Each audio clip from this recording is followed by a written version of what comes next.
So what is it about farmers and how the World Economic Forum wants to lessen our food supply all the time? Now, we've seen it in the Netherlands, and just recently there's now targeting farmers in New Zealand. Let me ask you guys a question. Very simple question. Where would we get our food from if we don't have farmers? And do you think these jobs are expendable? And should we instead focus on eating something else like maybe bugs? Comment down below with a quick yes or no in the comment section. And while at the same time, the changes that government leaders and world agenda pushers are planning all funnel down to one simple outcome: paying more money to buy food, eat, and survive. I mean, come on. As if money isn't tight enough as it is. Now they want to further suffocate families' personal finances and crush possibly already weak family balance sheets to reduce a few percentages of emissions from farming and animal livestock. I mean, that's just crazy. And get this one, guys. I came across the craziest question just the other day. All right, here goes. How much should I tip my housekeeper? Seriously. My husband says we should tip the bare minimum, but I say give her 30%. Who's right? Huh. Who has a housekeeper? Comment down below if you do. And if so, how much do you tip her? And can a housekeeper be a him? Anyway, I'm sure they're feeling the squeeze as well with the effects of inflation in this recession. So now I'm really curious about this answer. Also, economists are now warning of an oncoming recession. And that's weird because I swear that this is already feeling like an economic downturn, don't you? For your daily dose of the truth when it comes to the U.S. economy, the stock market, government aid packages, passive income, building small businesses, side hustle opportunities, Social Security, and everything that's going on in Washington, D.C. that affects you, your family, your wallets, your money, be sure to click the subscribe button and also click the notification bell icon as well. Thank you guys all so much for hitting the like button on all my videos. I really do appreciate it. And thanks for sharing these updates to everybody you know. All right, now let's get right into it. So when I was younger, I used to think of my life in years.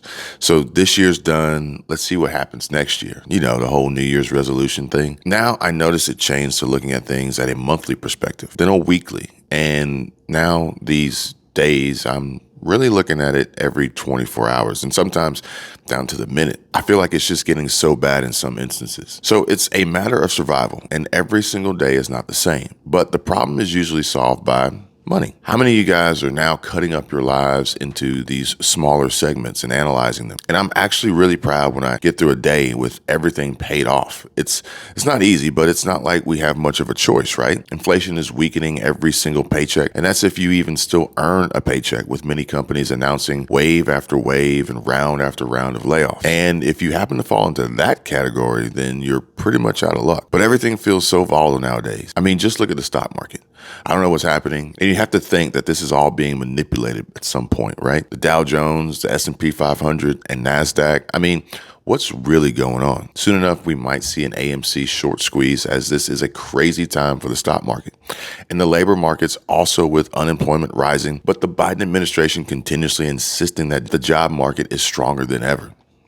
Not like the Fed needed more encouragement, but I'm pretty sure that this is another signal for them to keep raising rates if what Biden said is actually true. Still, job opportunities are supposedly plentiful for some sectors and industries in certain markets. And if you're looking for ways on how to make money, there are plenty of small business side hustle opportunities out there that you can start on your own and begin earning in just a matter of a few weeks or even days. So here's the thing about these jobs, though. They're at most within the realms of part-time and low wages, but still, it's not what the Fed wants to see. They want to slow payroll down. They want to see more layoffs. Again, though, these new jobs aren't paying people enough to live comfortably as it is. So how will the average American live off these wages? It's clearly necessary for a lot of us to work more than 2 jobs just to stay afloat. And yet still, some wonder why households are asking for more checks and government aid and why it's so popular with voters. Well, it's because it's a boost many desperately need. One extra check could help a household pay for housing, allow them opportunities they wouldn't have had if they weren't provided aid, maybe buy food. And it's not like SNAP benefits are helping either. But let's face the reality that food is just so expensive nowadays that it doesn't even matter if it's Target, Walmart, your local grocery store.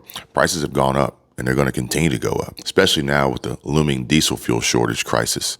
What are we down to, like 12 days left? What choice do you have but to either shell out more cash or borrow on your credit card? That is, if you have a credit card or haven't maxed it out already. Now, I see where these people are coming from. What do you say to a single mom or dad who can't afford to pay for the 3 meals a day for their kids? I guess that's why the child tax credit was so popular too. Another form of government aid. It's not just for food though. The housing market is also shaky and many need help and are searching for ways to prepare to survive the dark storm clouds forming above them. If you work in real estate, things are about to get worse because I'm hearing what these real estate agents are saying, and those from Sin City are saying some crazy stuff. Like Las Vegas is one of the leading indicators for home price action in the housing market, like we saw in 2008 and the recent pandemic-fueled frenzy. We are absolutely feeling the heat here. The buyer pool has, for the most part, dried up. Well. More signs of the bubble bursting. I wonder who didn't see that coming. And if you ask the Las Vegas Association of Realtors, they're processing 30 realtor withdrawals a day. Per day, guys. That's 900 a month. It's clear that these people are seeing the writing on the wall. And it's not just them, though. Even Harvard economists like Kenneth Rogoff are waking up. And he said, you really have to look at the world, which is in bad shape. I mean, Europe in high inflation, recession. China, their equivalent of recession or might be in a negative growth recession. Japan is on the brink of bursting with its fixing the yield and zero interest rate policy.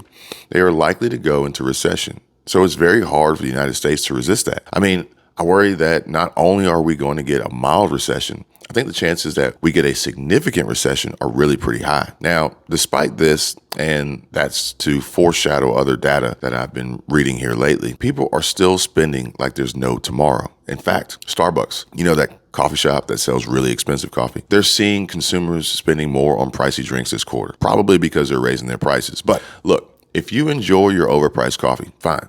But is there something else you can use that money for? Maybe invest it or maybe save a bit more money to prepare, especially if you find yourself in a bind weekly and you have charges to Starbucks on your credit card or through their app. Priorities, folks. Budget. If you're looking at what the Fed is doing and you have hope that things will change in a small amount of time, let's face it, you're kidding yourself. We can't just rely on government subsidies and help, even if we received a fourth stimulus check, which odds are we won't. Well, not if Senate Minority Leader Mitch McConnell has anything to say about it. It's just not going to happen. If we don't know how and where to use it, we'd still be lost and back to broke shortly thereafter. And what about food? There's something terrifying going on in New Zealand, and it's similar to what just happened in the Netherlands. Farmers are protesting because their government is planning to apply more taxes for gas emissions, and this tax is targeted towards animals and farmers, and they're saying that this is going to destroy food production because their greenhouse emissions mostly come from farming. So it's part of their country's zero carbon act that is targeted for 2030 and is being called the